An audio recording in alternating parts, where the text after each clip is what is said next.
Welcome to the third episode of Regulate Tech with me, Nicklas, Berild, Lundblad, Richard Allan.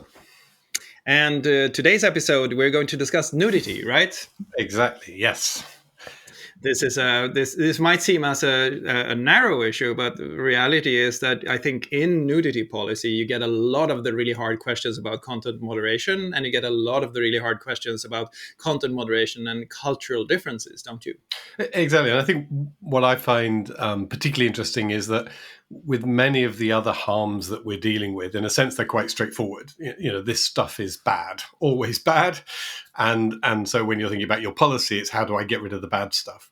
With nudity, it can be entirely benign. It can be extremely harmful. There's just this sort of massive array of different aspects to nudity policy. And so I think teasing that out, and there's this sort of recurrent theme that if you're going to talk about a harm, don't just assume that everybody means the same thing, but be really precise and try and tease out what the harms are, and what the harms are if you suppress content, but equally, what the harms may be if you allow the content. So you've got to kind of tease out those two aspects to any particular harm.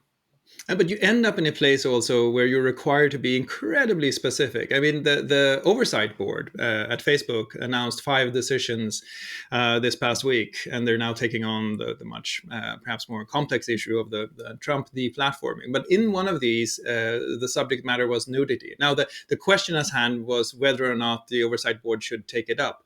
But they also opined on the nudity policy, specifically around showing female nipples in breast cancer awareness programs. And they said in their outcome, in their decision, they said, well, we suggest that you add to the policy that it's okay to show female nipples in contexts that have to do with breast cancer awareness. That's such a level of specificity that, do you think that's necessary, that you have to end up at that level? Or do you think that you could find some more abstract or general way to talk about nudity? I mean, certainly my experience has been that platforms tend to come up with these very broad policies initially. We ban hate speech, we ban nudity, we ban some kind of harm. And then what happens over time is that people come up with all of these hard cases. And so you've said, we're going to ban nudity, which sort of seemed pretty straightforward when you came up with the policy. And then someone comes along and says, yes, but what about in the context of breastfeeding or health awareness or some other context where I think most of us would say that actually should be fine? And then you need to go back to, so you end up sort of adding these exceptions and sometimes exceptions to the exception. So policies become more complicated over time. But then you do need to go back to first principles and say, why did you have that policy at all? And in some cases, it is a matter of quite deep principle. As a platform, we stand against hatred between different segments of society, and therefore we ban hate speech. There's sort of issue of principle within that. Sometimes it's much more pragmatic. The policy is as it is because that's the only way we can make it enforceable.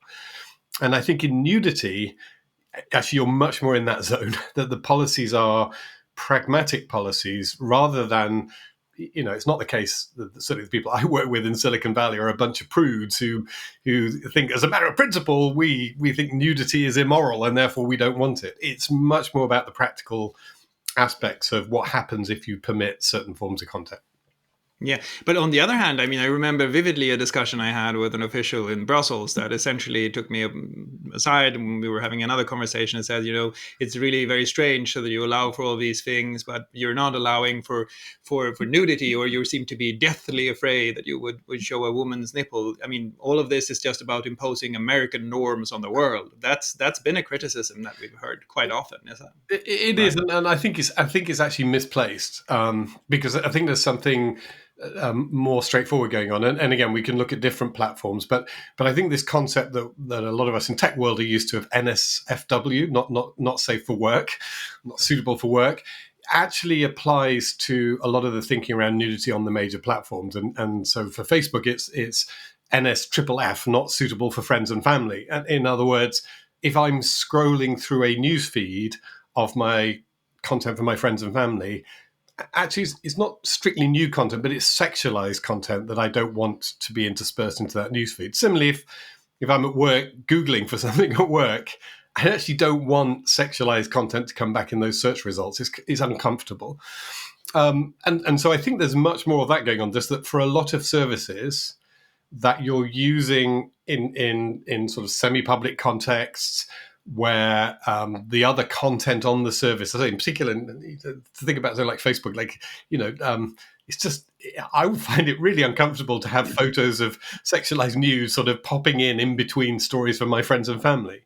So you can see why, from a sort of service design point of view, they don't want nudity. I really don't think it's a kind of moral prudish thing. I think that's just a misunderstanding.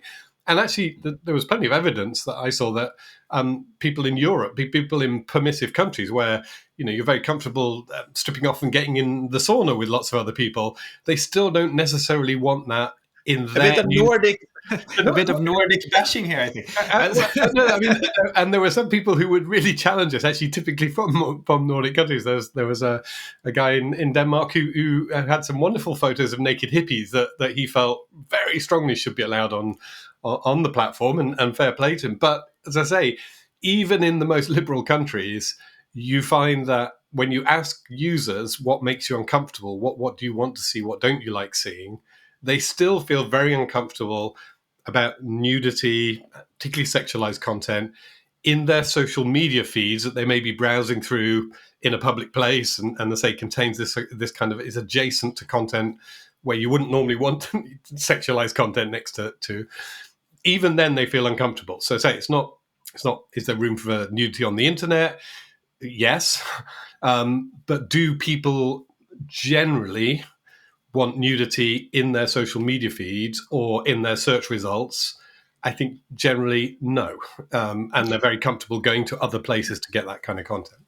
And there's another aspect of this criticism, right? If you frame it as this is platforms in imposing American norms on the world, one of the parts of that is American norms, right? These are American norms, and you can say, and I think you're right to say that these are not American norms; they're contextual norms. They're about contexts that you consume content in.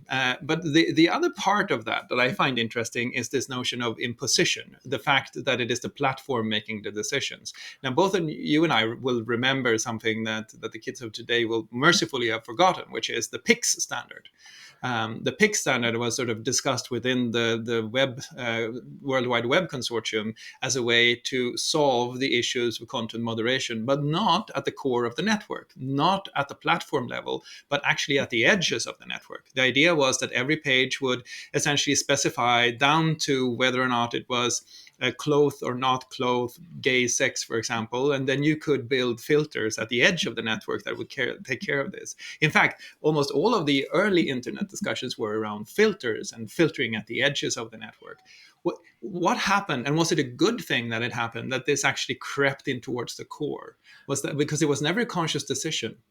Why did that happen? No, I think a lot of things for the internet actually, and this is perhaps a broader conversation, but they're sort of designed on the assumption that people are going to be sort of sensible, rational actors and follow a particular standard that's been set, and they tend to be designed for relatively small, well-behaved communities. I mean, you could argue the whole thing of email. The challenge we have with email is it was designed to be very open within a small, well-behaved community of academics.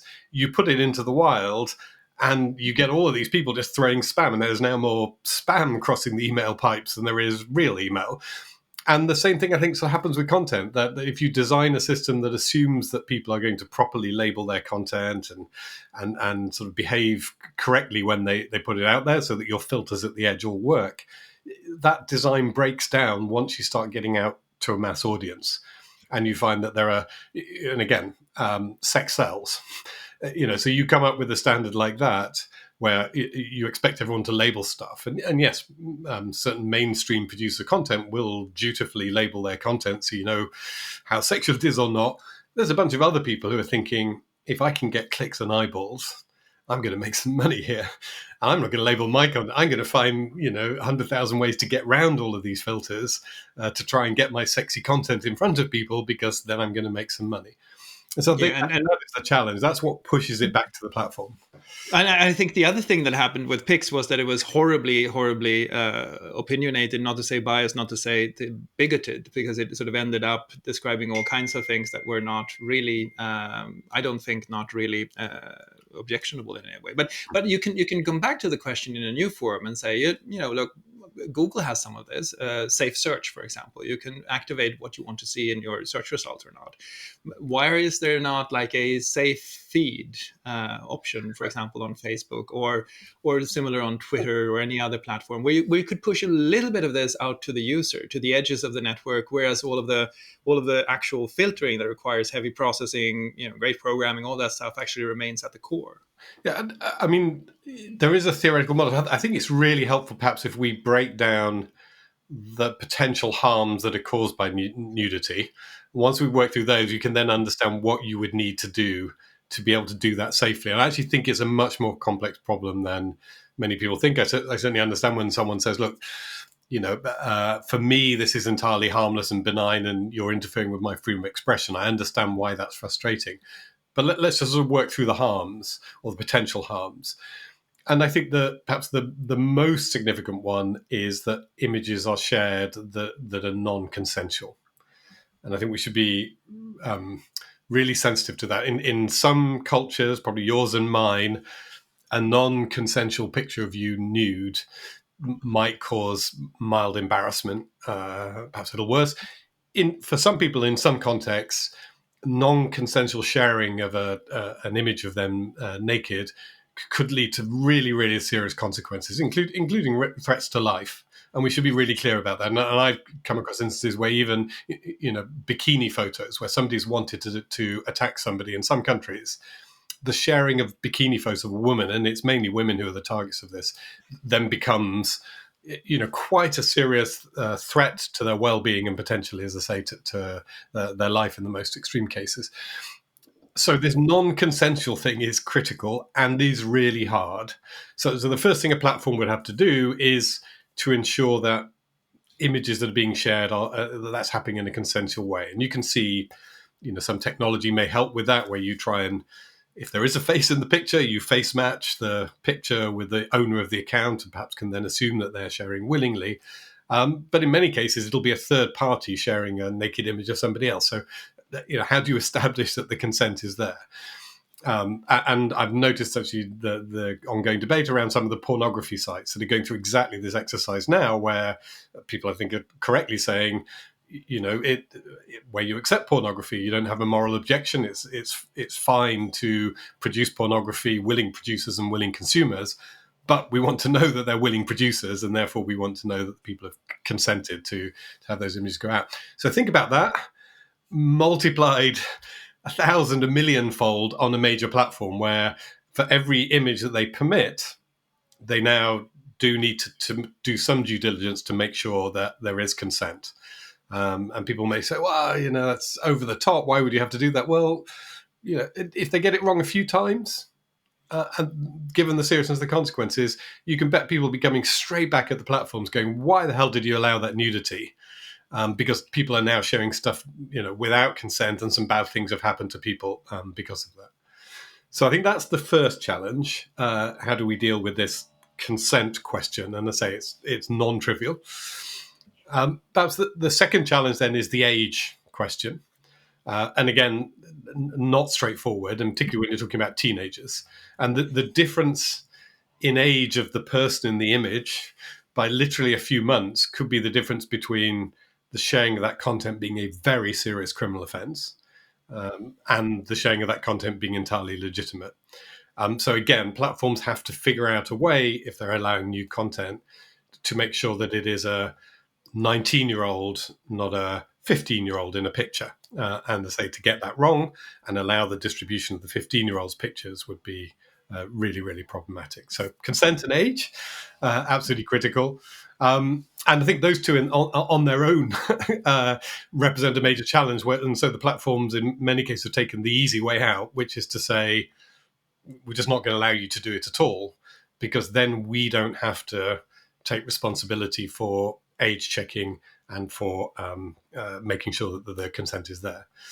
And then I'd say the final aspect, which is critical, and we perhaps sometimes when we talk about nudity, I think we need to distinguish. There is sexualized nudity, and there is sort of plain nudity. So in very sort of crude terms, if I am on a beach and I take a photo of myself with my bits out on the beach and I share it, I would argue that's not sexualized nudity. That's just here I am on a beach.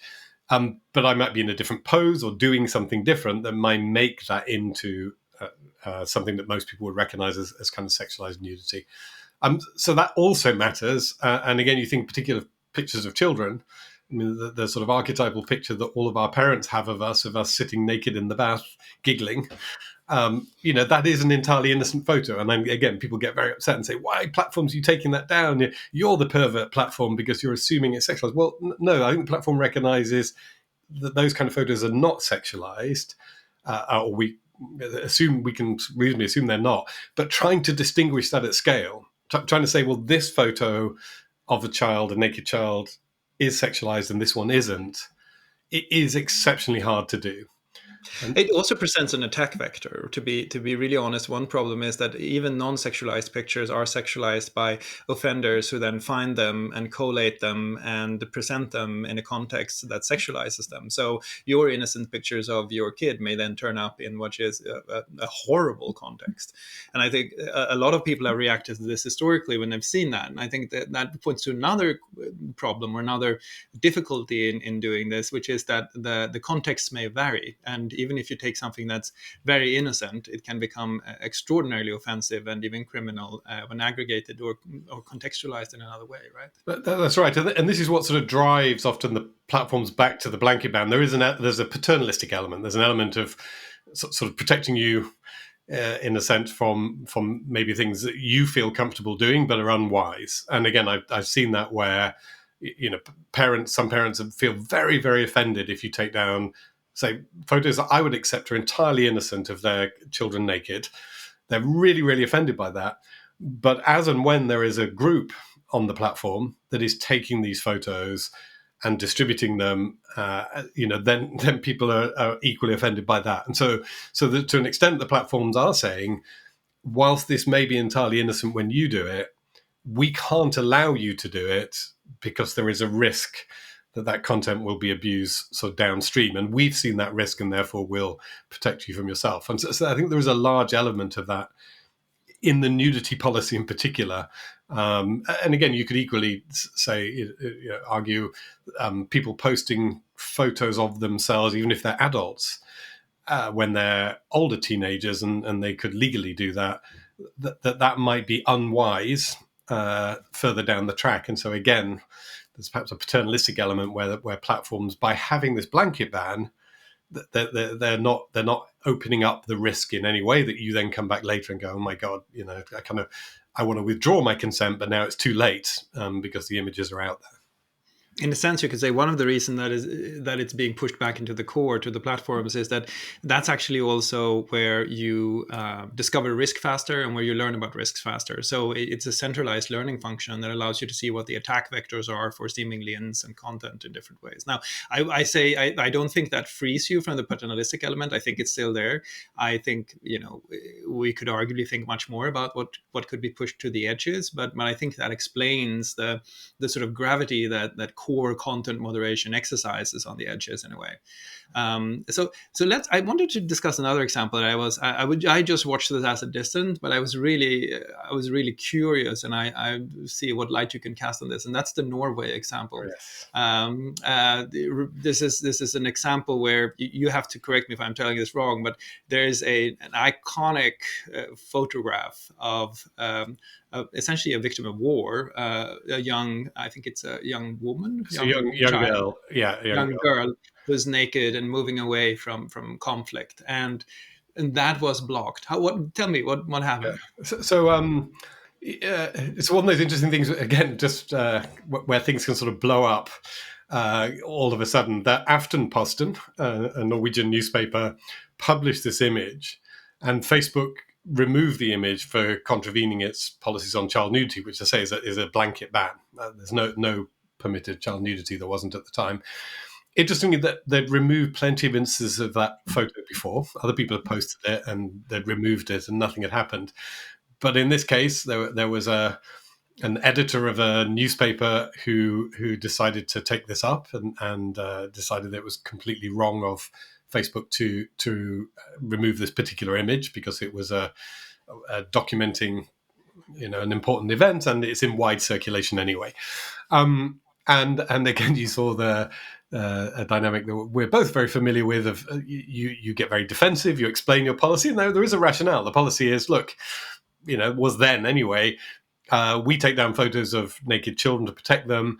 It's almost, we haven't got the time to kind of sort out whether they're good or bad naked photos. We're just going to take them all down. And if occasionally that means we take down something like this photo, that's a price worth paying for the overall safety. And that was the sort of counter argument. Well, then there was a legal counter argument too, which is to say there's no legal carve out for historic photos in, for example, child abuse, sexual imagery laws, right? So that's not that I'm aware of. Although the general principle of most of those laws is that the assumption is that they are sexualized images, and so arguably, I think it's very hard to argue this particular image was sexualized. So I don't think it would have broken the law in the same way that an innocent photo of your baby's in the bath don't break the law. But Facebook was just saying, look, we're not going to sort out one kind of photo from another. We're just going to take them all down. And so the editor sort of picked it up, signed up a bunch of other editors, and as again we're aware, maybe we'll talk about this in a future episode. Newspaper editors, often have quite strong views about social media platforms that are not entirely friendly always, and so they picked this up as a cause. And again, they had some substance to say, why the hell is Facebook censoring what we as newspapers can put into our newspapers? And they had a great, this is the bigger issue, but they had a great case study here, because this image, most people would say, gosh, you're right, newspaper editors, this isn't an image that, platforms should be editing. So in the end, what happened was that Facebook then came up with an exception, one of these glorious exceptions. So you start with a blanket policy, and the exception essentially says you are not allowed to publish photos of naked children.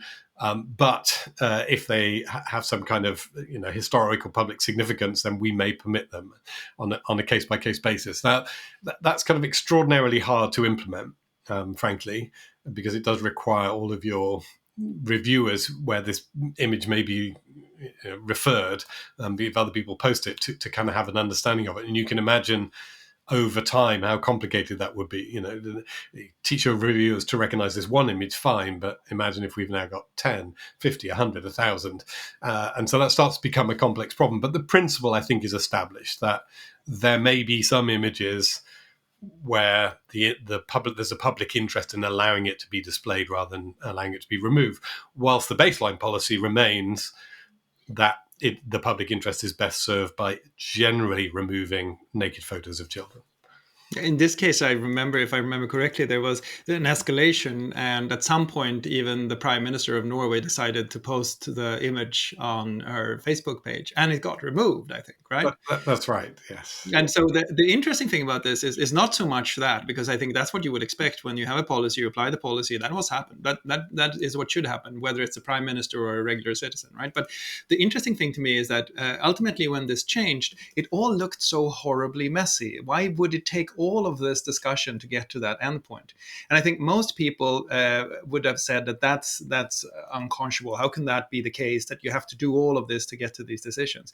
But I actually think that that's probably the way the change is happening in content moderation much more often than people realize, and probably close to the most efficient way you can do changes in content moderation, because you need to really hash through these decisions. They need to be messy. So I think you're right. There does need to be a kind of heated debate quite often. I think one of the challenges is that there's often a real gap between the people inside the platforms and the people outside, in terms of how much time they've spent on looking at these things and their understanding of the complexity. And that often only comes out after the event. So there would have been, in that instance, people inside Facebook who had thought about exceptions and how difficult that would be, and understand all of the content moderation systems, and then but that learning hadn't been shared with the world. It's only shared with the world after the event, and that's where you end up with this sort of scramble where somebody goes, look, that thing you're doing, platform, Is it because you're incompetent or because you're evil? Because it's got to be one of the two. Like, the thing you're doing is so stupid. I'm going to give you this choice. You're incompetent. You just haven't thought about this thing ever before, or you're malicious. You've thought about it, but you hate freedom of expression, whatever it is. And the reality is the platforms actually, again, they have thought about it, and we can have our criticisms of them, but they do generally have serious professionals who spend every minute of their waking day looking at these questions and debating things like, can we have an exception? Should we adjust the policy? The challenge is that that thinking then doesn't get out into the wider world, because it's not in the wider world. We're having quite an unbalanced debate, or we have a messy debate after the event, after something has happened, rather than having it before. One of the ways I think we can address this is within the new regulatory frameworks that are likely to come up through the Digital Services Act in Europe and the Online Harms Bill in the UK, which is something that I've called a harm reduction plan. And at the heart of that is to really define in detail. I'm going to keep banging on about this because I think it's so important. Exactly what you as a platform think a harm is and what it is you're trying to do to address it. And I think that's like really fundamental. So again, if we think of this example, if you say, look, the harm we've identified is a very serious harm, which is images of child sexual exploitation being circulated. We have looked at this, and whilst we recognize that images of some children can be entirely innocent, their parents can take them, they can be historically significant, we have not figured out a way to separate those out at scale, and therefore we're going to ban everything. And this is why, we've explained exactly what the harm is and why we think this is the policy we've got is a necessary and proportionate response to that harm. That language is quite important. And then we can debate that, and the regulator can debate that, and the public can debate that and say, yeah, fine, if that's the only way to stop the child abuse, okay. Or they can say, well, why can't you separate out these important images, historically important images from that, and really test the platforms and dig in and put pressure on them. But as I say, that's all got to start with a shared understanding of the harm and the potential solutions that you could have to address it. And that, I think, is what's sort of missing from the debate. You sometimes get it, as I say, once something's gone wrong and we've had a big furore, and that's exactly, is the right role of the media. I mean, the media is there to push out Totally. hard issues and create those debates. But it does feel unfortunate that it has to be done sometimes in that way rather than being done in a sort of more steady way. So it's like nobody pays attention for ages, then everybody pays attention for a short period of time, and then the attention moves on again. And that's not a great way to have consistent policies. Sorry, No worries. I forgot to turn it off. We now all got to hear what your ring signal was. Is that for a specific person, or is that your generic ring My signal? generic one, and it's because I kept missing my phone calls, and that's the only way that I can sort of make myself hear the phone call is that. And even then, my kids are sometimes like flag to me and go, "Oh, you've just missed a phone call. It's just like your phone's been ringing," and I've been completely Hungarian dance number 5 is a good one. Yeah. Anyway, Yeah. make sure you don't miss your. So moving on, I think one of the things I agree. So we're summing up: a harm-centric framework needs to be put in place. We need to in quite a lot of detail understand what the harms are when we're looking at nudity. But in a even in a harm-centric framework, if we sort of posit that that's where we want to go, there are a couple of other questions that are interesting when it comes not just to nudity but content overall. And one of them is, so it's assumed that all of this will happen in an automated way ex ante, and that the platform will essentially take care of it, and that's what happens. Much less importance is being attached to the ability to overturn a decision and then get that content back up. Wouldn't it be, I mean, in the new legislation, it's quite clear that there's a lot of thinking about appeals, about how to overturn decisions, etc. Shouldn't we also look a little bit at that appeal opportunity rather than trying to get it 100% right? You could get it, what do I know, 80, 60% right even, and then have rigorous appeal capabilities that allow you to put stuff up again. What about that feedback function? There's another way to sort of push it back out to the edges. I'm back at this question of how much can we actually also involve the broader community in this, as not to end up in a situation where content moderation is well, to use your words, paternalistically from the center. Yeah, I mean, I think there are appeals have a role to play, but I don't think we should overstate their significance. Again, my knowledge is a little out of date, but I remember from the sort of quality control audits that Facebook was doing, certainly, that they would be in the high 90s% of decisions being made that were actually consistent with their policy. And so there's an appeal which is, you've applied your policy wrongly, you should have permitted my content, you've prohibited it. Those, I think, are going to come out, or that they're going to overturn decisions quite infrequently. Much more common is, I disagree with your policy. And so an appeal is of limited use if the you're sort of repeating it. Why do you ban all adult nudity? I disagree with it. I'm now appealing. I want you to put my adult nudity back. Well, if the policy is that, you're really saying, I want to appeal your policy, not appeal the decision. And there, I think there are some real challenges around potentially sort of inconsistency. If you started allowing appeals even when something is against the policy, because it just sort of, that person had complained enough, I think you would then have a real problem. So there's challenge. Isn't this what you built with the oversight board, though? What Facebook built with the oversight board? Because that's an appeal of the policy, not of the application of the policy. Or is it both, perhaps? It's both, really. Well, actually, no. It's actually something slightly more meta. The oversight board is saying, has Facebook applied its policies correctly and fairly? And all of its policies, and the spirit of its policies, and the intent of its policy. And so where it gets meta is that the oversight board may say, look, you've published the statement saying this is how you intend to operate, these are your values, and your policy is operating in this way, and there's an inconsistency, for example, between your values and the detail of a policy. So it's not intended, I think, to sort of rewrite the policy or to say you've got to change the policy, but it may point out inconsistencies that would then mean you have to go back and look at it. There's a good parallel, I think, with the European Convention on Human Rights, the way that works, that national governments get to write their laws.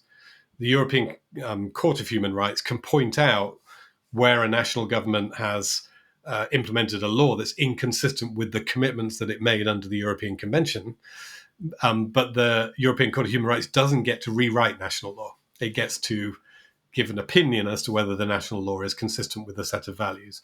And I think that's, again, if you look at the judgments from the oversight board, what they're often doing is saying, hey, Facebook, this is what you say you intend to do in terms of your human rights convention, your approach. And here's where something you've done, here's where a specific item of your law, your legal code of community standards feels inconsistent with that.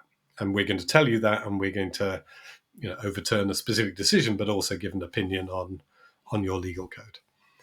So let's get back to nudity. I think one of the interesting things with nudity is that it shows us how enormously important it is when we discuss harms, to your point, to look at the kind of content we're looking at. Nudity has several qualities and characteristics that are quite unique. For example, it's not that hard to build a piece of software that detects skin tone, different kinds of skin tone, and differently effectively. But still, it's easy to sort of build a filter that filters out where there is a huge amount of skin tone in a picture, for example, or a huge amount of something that seems as if it's adult nudity. Nudity is you can detect it through a visual analysis of a picture, and whenever and sort of that's one part of it. It's the ease of detection. The second part of it is that nudity also seems to have less of a harm if you remove false positives. If you remove pictures of a man who is flexing his muscles on the beach to show how strong he is, etc., and you remove that for adult nudity, the harm, the overall social harm, the harm to expression, the harm to public discourse seems to be minimal.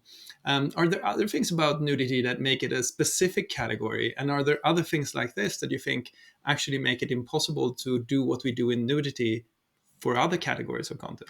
I mean, I think you've put your finger on a really important test for platforms, and I often think it's a bit like Goldilocks and the Three Bears, that when people look at platform rules, that they can look at them and they can say, oh, no, too hard. When Goldilocks lies on the bed, no, that one's too hard or too soft. But it's really hard to get it just right. And platforms are often faced with that choice, too hard or too soft. So on nudity, you're right. Too hard means, be tougher on the content, accept that you're going to have a certain amount of false positives, remove that content, because the risk of being too soft is that you are going to allow through stuff which is really, really, truly dangerous. And therefore, if we're going to err on one side, we're going to err on the too hard side rather than the too soft side. But I think that does apply equally in other areas. And again, if you look at some of the external oversight board decisions, they looked at ones around hate speech, and there was an example of anti-Muslim hate speech in the context of Myanmar, where again, you can imagine why, with everything that's happened in Myanmar and the record of Facebook in particular, that they felt they wanted, if anything, they'd rather be too hard than too soft. They'd rather take more down than less down. And the oversight board has looked at it and sort of said, well, we don't think it quite passes the bar for being sufficiently overt hate speech that you should take it down. So I think this is this sort of idea of are we if we're going to err, which way are we going to go? I think applies across a whole range of different policies. And I think with Nudity, you're right. It does get built into algorithms. I mean, that's one way it gets built in, but it also gets built into reviewer judgments. I happen to agree with you. I don't think it's the end of the world if a photo of you naked gets taken down. I do think that some of the exceptions that have been made are important, like the health exception, breast cancer imagery, totally. Breastfeeding imagery, all of these things. I think those are really important exceptions that have been built in there. But I think the photo of myself on the beach, and again, there are literally rules on how much butt crack can be shown before it qualifies as nude, or exactly. Those have to be very culturally different. I mean, we'll come back to this issue, but I feel like the butt crack rule has to be very different across different cultures. Taste and decency question, and then and I say this is the sort of more humorous end of some of these decisions. But if somebody is wearing a fishnet top, a string top, exactly how much of the string cloth needs to be across the nipple for the nipple to count as clothed versus unclothed. I mean, these are where people end up going in the policies, and they have to if they're trying to sort of enforce against a whole variety of content. It shows how hard that job actually is, to your earlier point, and how much thought goes into it. Incredibly, because someone's got to make that decision. And so I say, for me, it's not the end of the world if it's a little over-restrictive. There was one case that, I don't know if it's even closed yet, but there's case I always found slightly well out of control, which is of this image, L'Origine du Monde. And if you know that, it's a French painting, which is, again, if you look at it, if you search for it on Google, L'Origine du Monde, Google Safe Search won't show it to you because it is a very sort of photoreal painting, and that was taken down in France, and the person who lost that content ended up suing Facebook, and it went on like endless court cases for years and years and years and years. And the claim was, this is outrageous that Facebook was interfering with their freedom of expression. In that case, they'd actually made a mistake because art imageries are excluded from the policy, again, quite rightly, because I think if the aim is to prevent sort of sexualized content, I think most of us understand that art is not intended to be sexual. It's intended for a different purpose. So there is this artistic expression exception, but clearly the reviewer had seen it and thought it was a photo, not an artwork. I mean, if it was a Picasso nude, I would accept the complaint that person, the reviewer, was a Philistine for not spotting the difference. With this one, frankly, I think most of us might struggle to spot the difference. But this became this huge sort of blowout thing that ran through the courts and courts and courts. And that, as I say, for me, does feel disproportionate. I think, again, if the platform explains what it's doing from first principles, we don't permit nudity for these reasons, not because we're prudes, not because we're American, but because we need to prevent these harms, and the blanket ban is the only way we think we can realistically prevent these harms. First principle. But we do have an art exception because we recognize that art is different. And in this case, we just screwed up and somebody took it down when they shouldn't have done. Can we all move on? I mean, that would have been a nice way to resolve it. In the end, it ended up sort of being the very long-term thing. And again, that's another of these challenges, that every time a platform makes a decision, I mean, sometimes it could be wrong in terms of its own policies. It can take on a whole life of its own. and get blown up into some incredible story of, platforms employ Philistines who don't understand what art is, and and off we go, when the answer is often a lot simpler than that. And people are, and I think that also highlights the great care people take when they think about the construction of this new public space and how that public space is being governed. I do think it reflects, in a sense, a healthy interest in how this works. But you're right; sometimes it can go overboard. And I think this. I want to remain in this sort of issue of art for a bit, because I think it's interesting, and I think it's going to be increasingly hard going forward.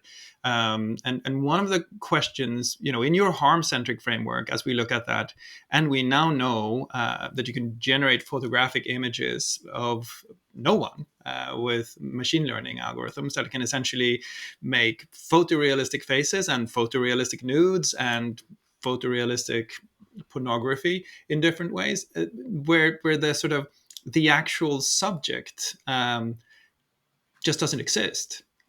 How do you think platforms should handle that going forward? Should they look at social harm of pornography and suddenly start to develop a position on that because there's no individual harm here? Or should they just let that go through?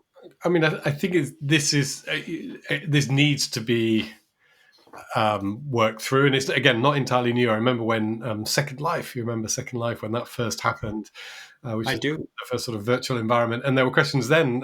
Again, that came up pretty quickly to say, if somebody is pretending in their Second Life that avatar is of an underage person, a minor, and they're engaging in some kind of virtual sexual activity with someone else, what status should that have? What should we think or feel about somebody having it? I mean, these are two adults, but they are creating a scenario in which one of them or both of them are acting as children and impersonating doing something that would be illegal if it happened in the real world. And so these are not entirely new. I do think I'm not sure we're addressing them with sufficient urgency, because I do think there is around sort of faked images, digitally produced images, digitally manipulated images, around role play. All of these questions, I think, should be addressed. There are people in platforms who are having to do this now, and again, I think we should avoid that, because this stuff is happening. I can give a personal opinion, which I think is if well, personal opinion would be, I think we do need to defer to experts, and I am not. So I should be really clear: I'm not an expert on the psychology of things like child abuse and sexual abuse. But I can give you a sort of politician's shoot from the hip answer, which is, there are certain forms of activity which, even if they're virtual, are kind of so problematic, offensive, that if I was running a platform, I would want to prohibit them. And so it's not enough for someone to say to me, well, nobody was actually harmed, in the interaction that took place. There are certain interactions, I say, that are so problematic and offensive that you just shouldn't permit them. But this is where nudity again becomes an interesting example, I think, because what you're saying is that, I mean, it's fairly clear cut for me when we talk about the individual harm, pictures of nudity where the nudity is not consensual.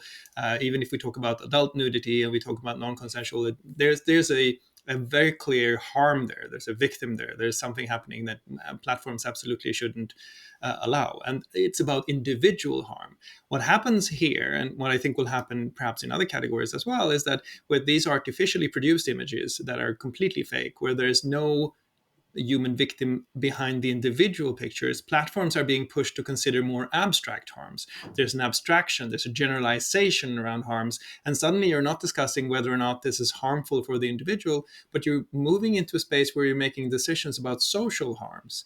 That seems to me to be qualitatively different and also a lot harder to figure out. I mean, it is hard, but I would just push back on it being different from other areas. So the two other areas where this already happens, one is around extremism. Right. No, but that was my point. Was I think other areas are moving in the same direction. Nudity is an interesting proxy for it. Yeah, So sorry. yeah. No, great that we're aligned. And the other one would be COVID anti-vax information. So again, there isn't a sort of direct correlation between somebody saying crazy things about Bill Gates and a real world harm, but there's a 2-3 steps assumption that saying the crazy things about Bill Gates will result in fewer people getting vaccinated. Therefore, down the track, more people will die. So I think you're right. There's a family of issues where the harm is not necessarily on the face of the content, if we can put it that way. There's content which, so on the face of it, is harmful. Let's go down the street and beat up some people from a particular ethnic minority. On the face of it, that is harmful. And then there's the stuff that's 2 or 3 stages removed. And I think platforms are increasingly having to look at that. I think it's really important to draw a distinction between platforms and the internet when we're thinking about freedom of expression. And again, there's been thinking about this some more and more recently, that your freedom of expression depends on what you can legally say anywhere. And so, for example, the issues we're looking at here, if a country has decided, having listened to all the experts, psychologists and so on, that people doing sort of role play and fake imagery that involves underage people, if they're not actually underage, they don't wish to criminalize that. They've decided, and based on best advice, that they think that's a legitimate activity, or an activity that people can partake in without being prosecuted. Then that can exist somewhere on the internet. The fact that it exists somewhere on the internet doesn't mean that every platform on the internet has to permit it. So you can often end up, I think you will end up with these different standards. And again, that would be the same for these other things. The big platforms could decide that they don't wish to host anti-vax content. But that doesn't mean that you can't express your views about vaccination and Bill Gates and 5G and whatever else. There will be somewhere, if there's enough demand, there'll be somewhere on the internet where you can express that.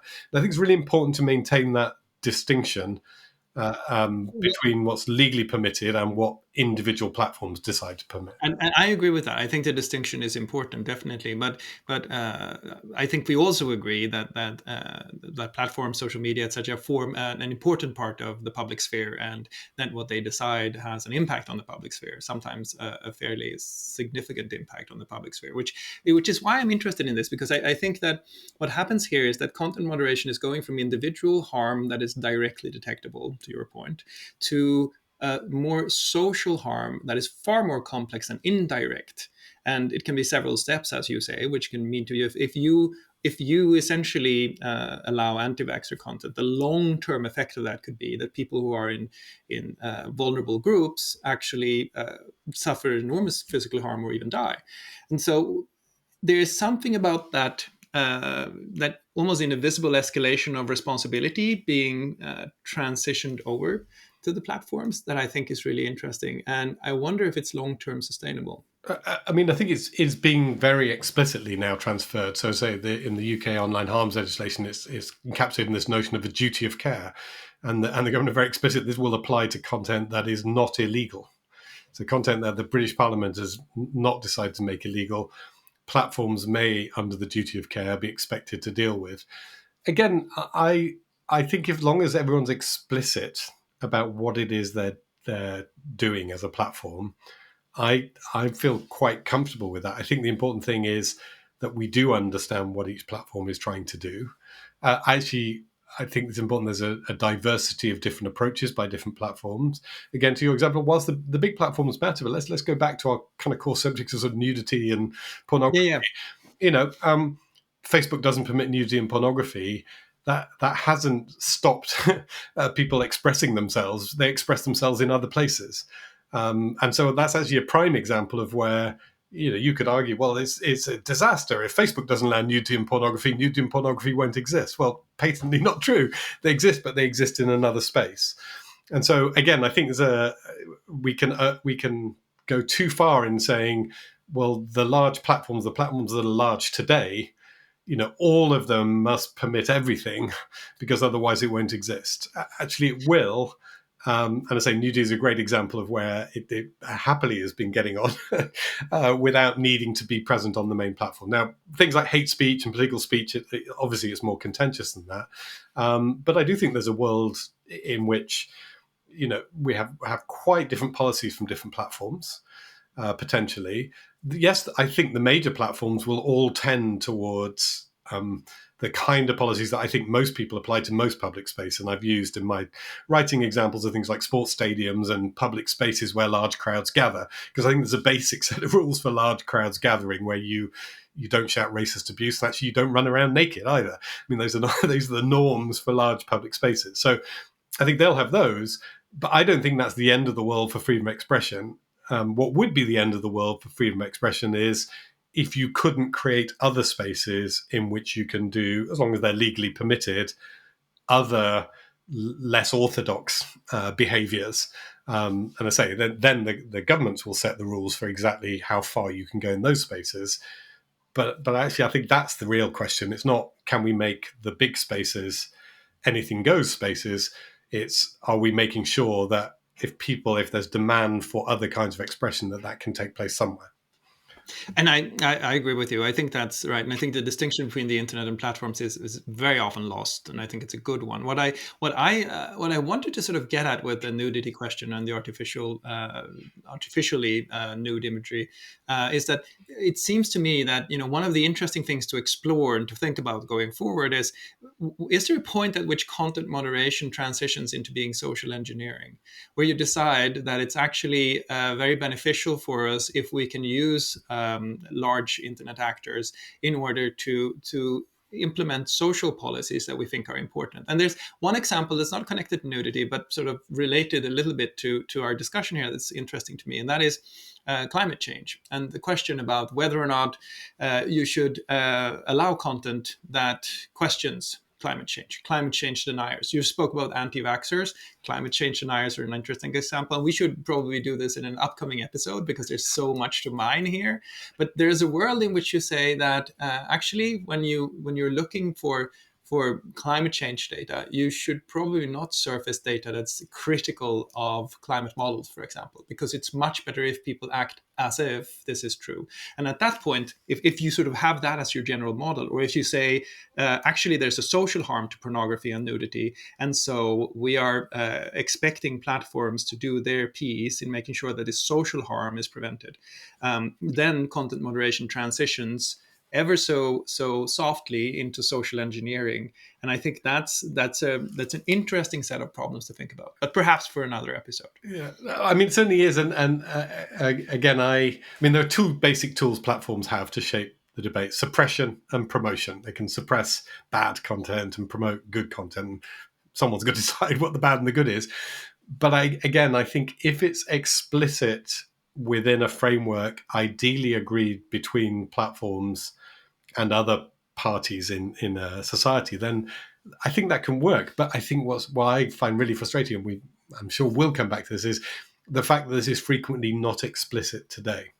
So if my government in the United Kingdom, for example, wanted platforms to promote certain types of content on climate change and suppress other kinds of content, it should say so very explicitly, and then the platform should react and respond, and then I should be able to go somewhere and understand in simple terms what's being asked of the platforms and what they're delivering. And that's the piece that I think a regulator might bring to us that is really missing at the moment. And then I can agree or disagree with it, but at least I know who's asked for what and who to hold accountable. Was it the platform? Was it the government? Was it the platform under secret pressure from the government, which is often the case today, which is not very satisfactory? Let's just get all this out. Much more efficient, though. I think Tyler Cohen, the economist, has he often uses the term Straussian. There is a Straussian tendency in government, which is generally to sort of try to get at what you're wanting to do without actually telling people what it is you want to do. This notion of an exoteric and an esoteric government, which is kind of interesting because it's much more efficient to do social engineering without telling people you're doing it. But it's also very close to conspiracy theory land. So I think at this point we're probably well served to conclude this chapter and say thank you so much for listening to Regular Tech with Richard, Allan, and Nicklas, Berild, Lundblad. This episode can be found at Richard's website, regulate.tech. And as always, all comments, ideas, thoughts, or just, plain objections are very welcome. Thank you so much for listening and stay tuned.